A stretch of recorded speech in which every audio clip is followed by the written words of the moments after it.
Méditation du 5 décembre, la beauté d'un caractère transformé. On est transformé par cette contemplation. Citation d'Ellen G. White. Aujourd'hui, nous allons commencer par une question et j'aimerais que vous preniez une minute ou deux pour y répondre mentalement avant de poursuivre votre lecture. La question est la suivante. Quelle est la plus belle chose que vous ayez jamais vue dans votre vie? Vous avez peut-être répondu mon bébé quand je l'ai eu pour la première fois, la mer près de ma ville, le regard de mon mari quand il me dit qu'il m'aime, un coucher de soleil, une chute d'eau, un cheval qui galope dans un pré. Les possibilités sont nombreuses et toutes bien sûr sont valables. Comme le dit le dictionnaire, belle est une chose ou une personne, et j'ajoute ou un animal, dont la beauté peut être perçue par la vue ou l'ouïe, qui est agréable, qui recrée, qui possède un ensemble de qualités qui la rendent excellente. Il n'est donc pas surprenant que lorsque nous pensons à quelque chose de beau, nous pensions à quelque chose lié à la création de Dieu. La Bible nous confirme que cette intuition, car dans le récit de la création de la Genèse, nous voyons comment, après chaque chose créée,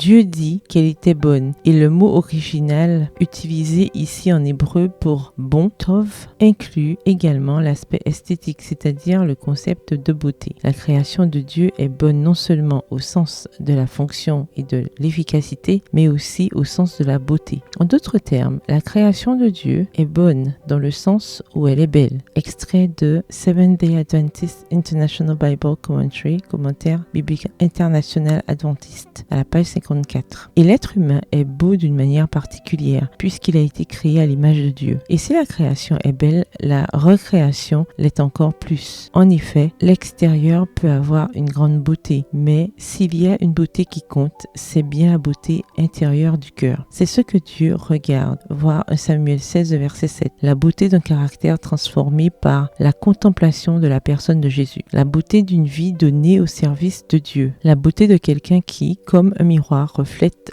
la gloire du Seigneur et se transforme à son image parce qu'il a de plus en plus de sa gloire. Et cela par l'action du Seigneur, voir 2 Corinthiens 3, le verset 18. La beauté d'une femme vertueuse comme résultat de l'œuvre du Saint-Esprit en elle. Recherchez la vraie beauté. Comprenez ce que c'est que d'être vraiment belle. Le verset du jour se trouve dans 1 Pierre 3, le verset 4 dans la version Bible en français courant. Recherchez plutôt la beauté de l'être intérieur, la parure impérissable d'un esprit doux et paisible qui est d'une grande valeur aux yeux de Dieu. Bonne journée, que l'Éternel vous bénisse.